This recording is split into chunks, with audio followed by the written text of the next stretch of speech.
সাথে একমত হওয়ার দরকার নাই। ফ্রান্সের বিভিন্ন বাড়িতে বড় বড় প্রজেক্টর লাগায়া আল্লাহর নবীর ব্যঙ্গচিত্র বানানো হইল। এই এমানুয়েল ম্যাক্রু ওপেন ঘোষণা দিয়ে রাসূলের বিরুদ্ধে অবস্থান নিল, রাসূলের বিরুদ্ধে ব্যঙ্গচিত্র বানাইলো। এমানুয়েল ম্যাক্রুকে ফ্রান্সের জনগণ পচা ডিম দিয়া ছুঁড়ে মারলো। আর তুমি সেই কুখ্যাত শাসিমে রাসূল আল্লাহর নবীর বিরুদ্ধাচরণকারীকে বাংলাদেশে লাল গালিচা সংবর্ধনা দিলা। শুধু তো লাল গালিচা সংবর্ধনা না, গালে গিয়ার শোনাও দিলা। মিডিয়ার মধ্যে আসছে, এগুলো লুকাই তো কোনো বক্তব্য না। আমাকে বলেন যে রাসূলকে কটূক্তি করে ব্যঙ্গচিত্র বানায়, তার সাথে মাখামাখি, তারে এরকম লাল গালিচা দিলে তার ইমানের অবস্থা কি? ওয়ামিনান নাসি মান ইয়াকুলু আমান্না বিল্লাহি ওয়া বিল ইয়াউমিল আখির ওয়া মা হুম বিমুমিনিন। আল্লাহ বলেন এরা মানুষের সামনে ঈমানদার বলবে, কিন্তু আড়ালে গিয়া এরা প্রকৃতপক্ষে বেঈমান। এখন ওদের কাছে গিয়ে বলবে আমি মুসলমান না। শুনেন না, একবার আপনারা বলে যাইতে পারেন, মোটামুটি রাজনীতি সচেতন যারা, তারা তো ভুলার কথা না। এই প্রাইম মিনিস্টার একবার বলছিল গজে চলে যখন মা দুর্গা আসে দেশে নাকি ফুলে ফসলে ভরে যায়। এটা আমার মুখের কথা না, এটা বিগত প্রাইম মিনিস্টারের মুখের কথা। গতকালকে না এর আগের দিন আমার মামু, আমার নানার বাড়ি আওয়ামী লীগের বড় পুর, আমি তাদেরকে বুঝাইতে গিয়ে এই কথাগুলো দলিল হিসেবে পেশ করলাম যে এতগুলো দলিল হাজির করলাম, এখন বলেন আপনারা কি শুধু রাজনৈতিক ভাবে বিরোধিতা করতেছেন নাকি আপনাদের নেত্রী আপনাদের দল ইসলামের বিরুদ্ধে যাচ্ছে? প্রিয় ভাইরা আমার, কথাগুলো কেন বলছে জানেন? আল্লাহ পাক উদারতার কথা বলেছেন, কিন্তু আল্লাহ এবং তার রাসূলকে নিয়ে কটূক্তি করবার পর কোনো উদারতা চলে না। বর্তমানে বাংলাদেশে পাঠ্যপুস্তক সংশোধনীতে একজন লোক, নাম তার রাখাল রাহা, নাম কি নাম, কিন্তু এটা না, নাম সাজ্জাদুল বা এই টাইপের কি একটা নাম, কিন্তু নিজের নামটা মুসলমানের চেঞ্জ কইরা পরিবর্তন কইরা নাম রাখছে রাখালের বাচ্চা রাখা। এই বদমাইশ আল্লাহ এবং তার রাসূলকে নিয়ে কটূক্তি করতেছে। কথাগুলো এজন্য বলতেছি যে আমরা আওয়ামী লীগের সময় আল্লাহ এবং তার রাসূলের বিরুদ্ধে গেলে স্পষ্ট বক্তব্য দিয়েছি, কথা বলেছি। আজকে যদি কোন নাস্তিক, কোন শাসক, কোন মুক্তার আল্লাহর নবীকে নিয়ে কটূক্তি করে, আল্লাহর নবীকে নিয়ে ব্যঙ্গচিত্র বানায়, তাকে আল্লাহর জমিনে শাস্তি দিতে হবে। আওয়ামী লীগের বিরুদ্ধে যেমন গিয়েছি, আল্লাহর নবীর বিরুদ্ধে গেলে আমরা বর্তমানেও যে কারো বিরুদ্ধে দাঁড়ায় যাব ইনশাআল্লাহ।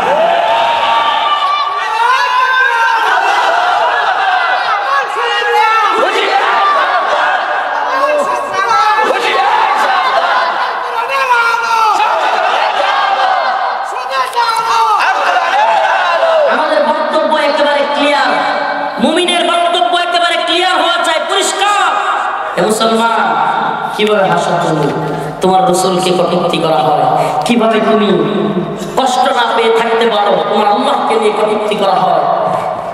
রাসূলের অপমানে যদি না কাঁদে তোমার মন, মুসলিম নয় মুনাফিক, তুমি রাসূলের দুশমন।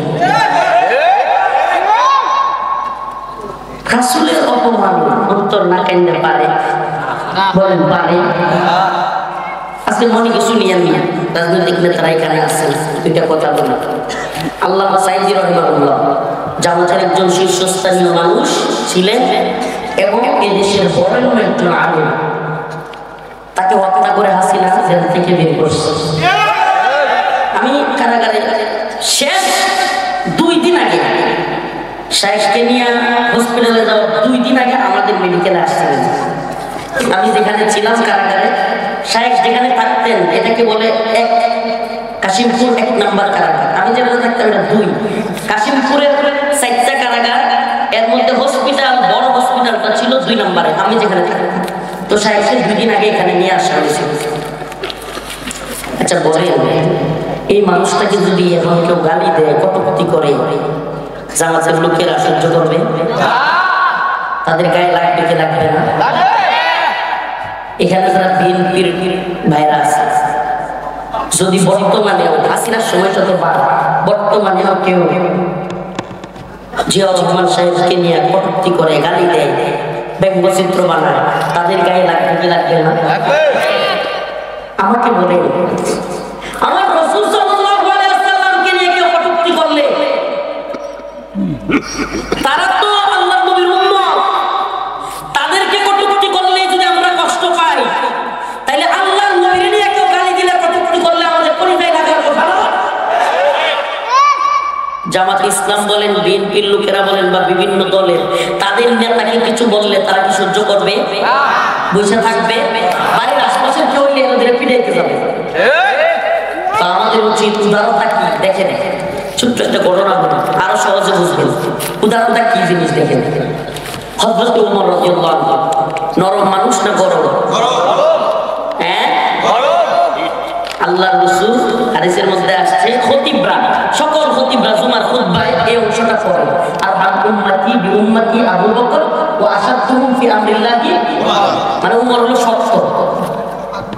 হযরত ওমর খলিফাতুল মুসলিমিন, সুবহানাল্লাহ, খলিফাতুল মুসলিমিন হযরত ওমর মসজিদের মধ্যে খুতবা দিচ্ছেন। হঠাৎ করে বেদুইন হঠাৎ করে দাঁড়ায় গেছে, বাইতুল মাল থেকে সবাই জামা দেওয়া হয়েছে একটা কাপড়, তোমার গায়ে কাপড় দুইটা কে? সুবহানাল্লাহ বলেন। সাধারণ একজন মানুষ, খলিফাতুল মুসলিমিন, সমস্ত মুসলিম জাহানের খলিফাকে প্রকাশ্যে মসজিদের মধ্যে কি কইতেছে? বাইতুল মাল থেকে জামা দুইটা দেওয়া, একটা করে দেওয়া হয়েছে, তোমার গায়ে দুইটা কেন? বলেন না, আমাদের পুরা বাংলাদেশের পুরা মুসলিম জাহানের আমির দরকার হবে না, পুরা দেশের প্রধানমন্ত্রী কিংবা প্রধান উপদেষ্টা দরকার হবে না, চেয়ারম্যান রে জনসম্মুখে কেউ যদি কয় তোর গায়ে এত সুন্দর জামা কাপড়, আমরা কিছুই পাই না, পরের দিন শুনবেন এর হাত পা ভাঙা হসপিটালে।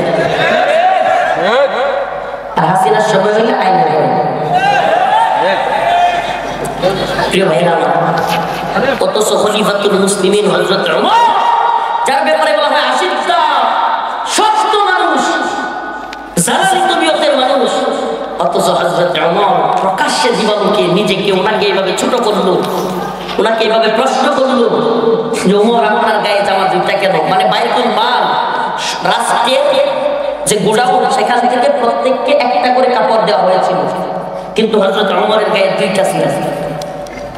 সুবহানাল্লাহ বলেন না? হযরত ওমর বললেন, বেটা আব্দুল্লাহ, ওনার ছেলের নাম আব্দুল্লাহ ইবনে ওমর, আব্দুল্লাহ ইবনে ওমরকে উনি ডাক দিলেন, আব্দুল্লাহ বেটা দাঁড়াও, ওনার কথার জবাব দাও। সুবহানাল্লাহ।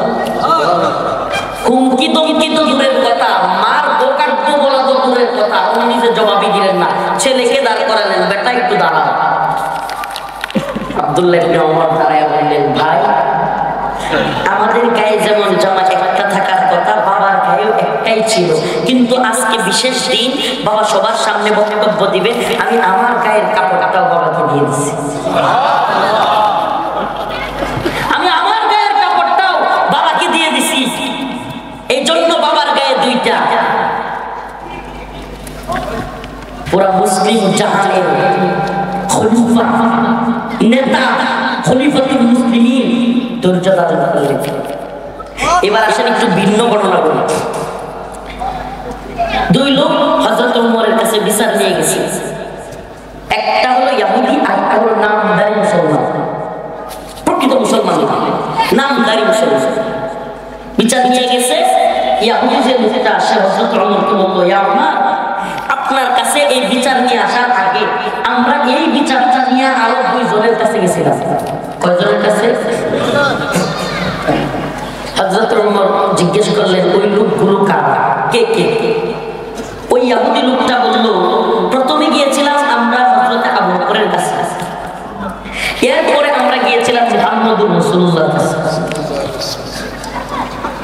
আল্লাহর নবীর কাছে বিচার নিয়ে গেছে, হযরত আবু বকরের কাছে বিচার নিয়ে গেছে, এই বিচার ওই নামধারী মুসলমান মানে না। হযরত ওমর জিজ্ঞেস করলেন, কথা কি সত্য যে তুমি দুইজনে বিচার করলো, ইহুদির পক্ষে রায় গেল? ইসলাম এমন একটা ধর্ম যে এখানে কে কার কে কোন ধর্মের বিচারের ফাইসালা যদি সঠিক বিচার কোন কাফেরের পক্ষেও যায়, আপনি মুসলমান বইলাই আমনের নামে বিচারের রায় দেওয়া হবে না, এটা ইসলাম। কিন্তু ওই নামধারী মুসলমান মানে না। হযরত ওমর কয় কি আল্লাহর নবী বিচার করছে তুমি মানো নাই, না তোমার বিচার মানবো। কি কথা যে তোমার বিচার মানবো? হযরত ওমর কয় ঠিক আছে, আবু বকরের বিচার মানলা না, মুহাম্মদুর রাসূলুল্লাহ সাল্লাল্লাহু আলাইহি ওয়াসাল্লামের বিচার মানলা না, আমার বিচার নি মানবা? ঘরে গেছেন, বলছেন তুমি একটু অপেক্ষা করো, আমি আসতেছি বিচার করবো। ঘরে গিয়ে খাপ খোলা তরবারি নিয়ে আসলেন, একটা খুব দিয়া কলা হয়ে গেল শেষ। আর বলছেই শুরু হয়ে গেল, আই হ্যাঁ উমর মুসলমান মেরে ফেলছে, মুসলমান মেরে ফেলছে, হইচই পড়ে গেল। আমাকে বলেন প্রথম ঘটনায় খলিফাতুল মুসলিমিন হযরত ওমর প্রকাশ্যে ওনাকে বলা হলো আপনার গায়ে দুটা জামা কেন? উনি কোনো প্রতিশোধ নিয়েছিলেন না, হুমকি দিয়েছিলেন না, গালি দিয়েছিলেন? দ্বিতীয় ঘটনা, যখনই রাসূলকে কেউ ছোট করেছে, রাসূলকে কেউ অবমাননা করেছে, রাসূলের বিচারকে মানে নাই, তখন কিন্তু তিনি চুপ থাকেন না। এটা ইসলাম, এটা ইসলাম। আমি আমার ব্যাপারে তুমি আমাকে কষ্ট দাও আমি মানবো, আমার বাবাকে কিছু বলো আমি মানবো, আমার মাকে কিছু বলো আমি মানবো, আমার দলকে নিয়ে কিছু বলো আমি মানবো, আমার নেতাকে কিছু বলো আমি মানবো, কিন্তু আমার রাসূলকে কিছু বলবে আমি বরদাস্ত করব না।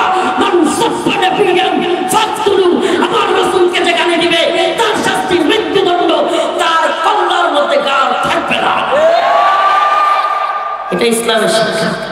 আমরা উদার, আমরা উদার, আমরা মানবতাবাদী, আমরা মানবাধিকার জানি, সব জানি, কিন্তু আমার রাসূলকে নিয়ে কেউ কটূক্তি করবে, ইসলামের বিরুদ্ধে অবস্থান করবে, ইসলামকে ধ্বংস করতে চাইবে, আল্লাহকে নিয়ে কেউ গালি দিবে,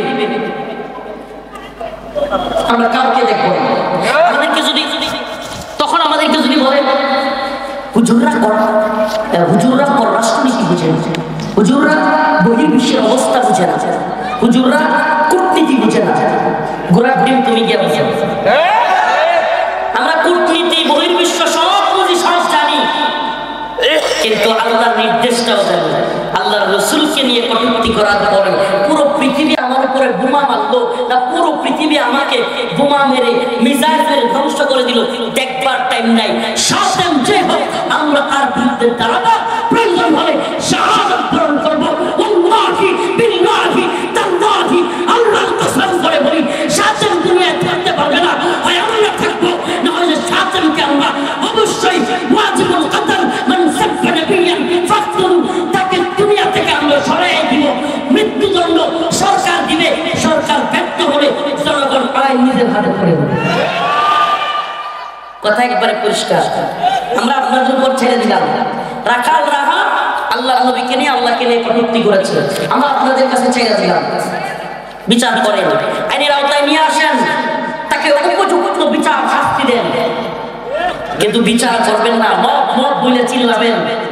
বাংলাদেশের জনগণ এরা ইসলাম প্রিয়, এরা ইসলামকে ভালোবাসে, এদেশে কোনো দল নেতা এরা বুঝে না।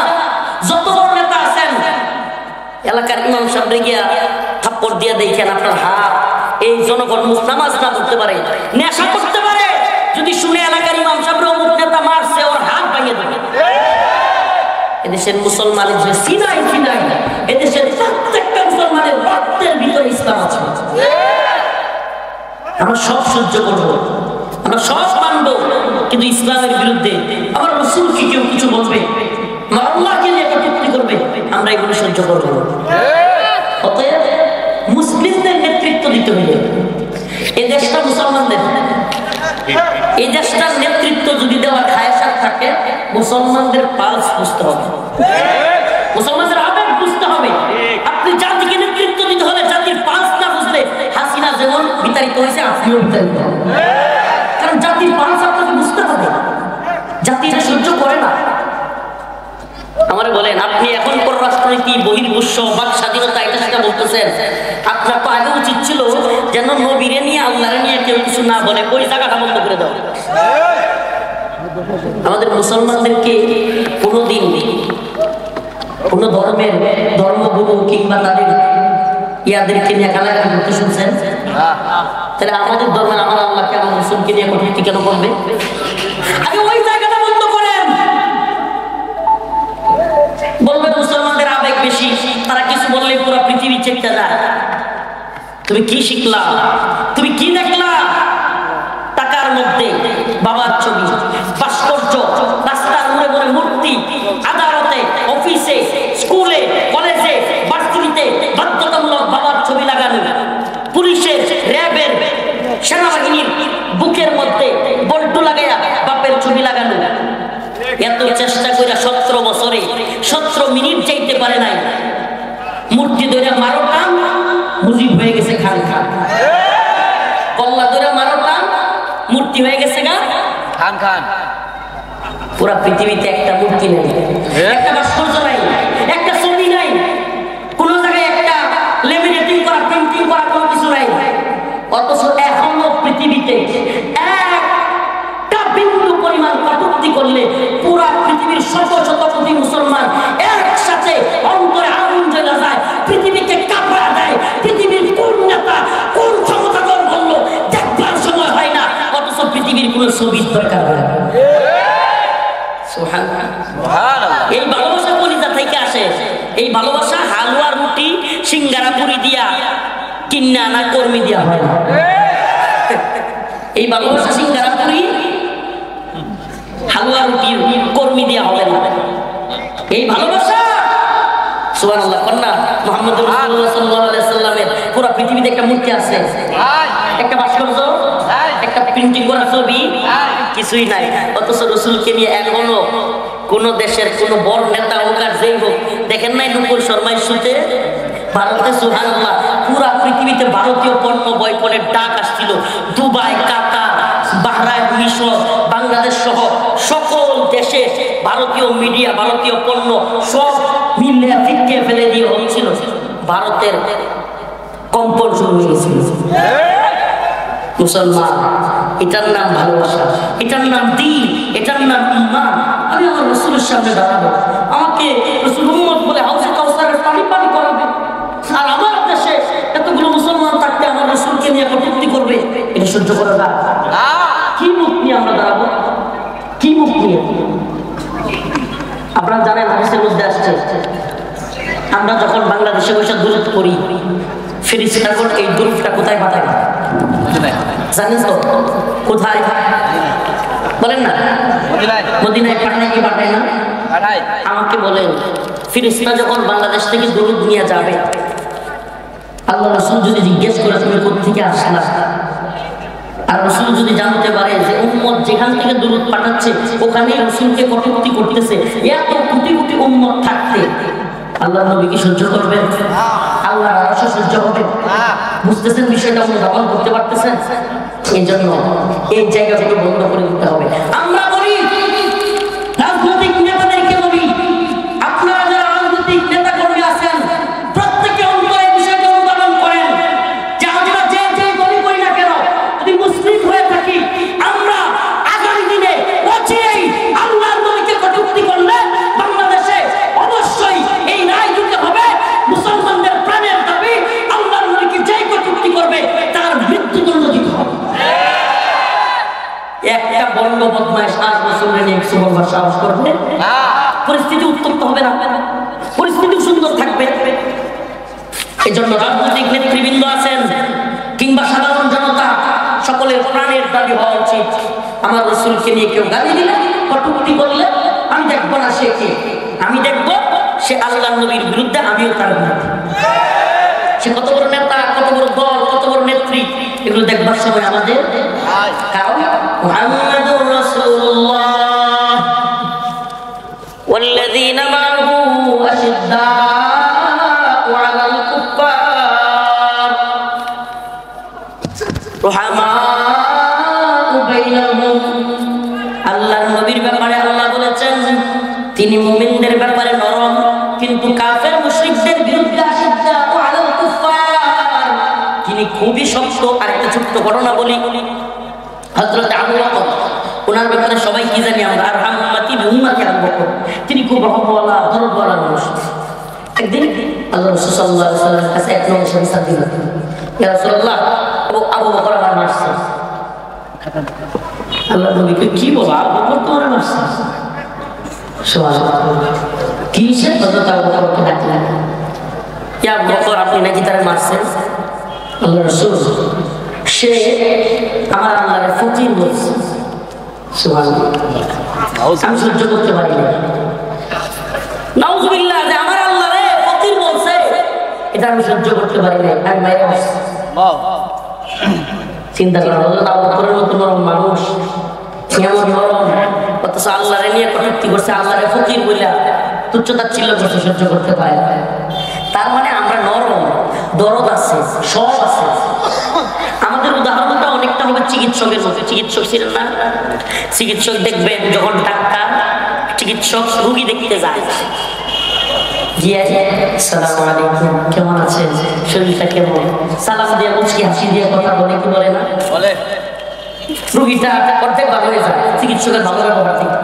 কিন্তু যখন ওই চিকিৎসক জানতে পারে যে এই রোগীর ক্যান্সার, এই রোগীর কি অপারেশন লাগবে, তখন ওই ডাক্তার যে প্রথমে আসসালামু আলাইকুম সালাম দিয়ে ভালোভাবে ব্যবহার করছিল, ওই ডাক্তার ছুরি লাগুক, কাশি লাগুক, গলা কাটতে হোক, পেট কাটতে হোক, অপারেশন করে কি করে না? মুসলমানদের অবস্থা হলো উম্মতের ডাক্তার। আমরা গাড়ি ধরে বুঝাই, সুন্দর করে আমার কাটাইতে পারি, বুঝাইতে পারি, ইসলামের মধ্যে আসো, গুনাহ ছেড়ে দাও, চলে আসো। আমরা তাবলীগের ভাষাও জানি। যদি প্রয়োজন হয় পুরোটা গাছ কেরামের বেশি করে, যদি মনে হয় রোগী এটা ক্যান্সারে আক্রান্ত, আল্লাহর বিরুদ্ধে রাসূলের বিরুদ্ধে কথা কয়, তখন অপারেশন করতে যায়। এটা হলো মুমিনের ভূমিকা, এটা মনে রাখবেন।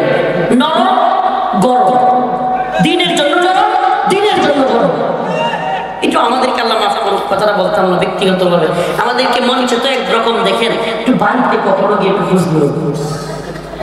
আমি এখনো আমার বাগ্নি, আমার বাস্তি, বাইস্তা, এই যে আমার অনেক ঘোরা বানায়, আমি খেলি গোলাবাদের সাথে ঘোরা বানাই, হেদের কাছে আমি কিছু না। আপনার একটা ভিডিও তো হয়তো দেখতেও পারেন, আমার এক বাগ্নি ছোট্ট, তারা পুরস্কার দিচ্ছিলেন, দেখে মঞ্চে আমার ছাত্র আসছে, দেখছিলেন কেউ? তো আমাদের জায়গায় আমরা পারিবারিক ভাবে কেমন, এটা একটু গিয়ে খুঁজ দিবেন।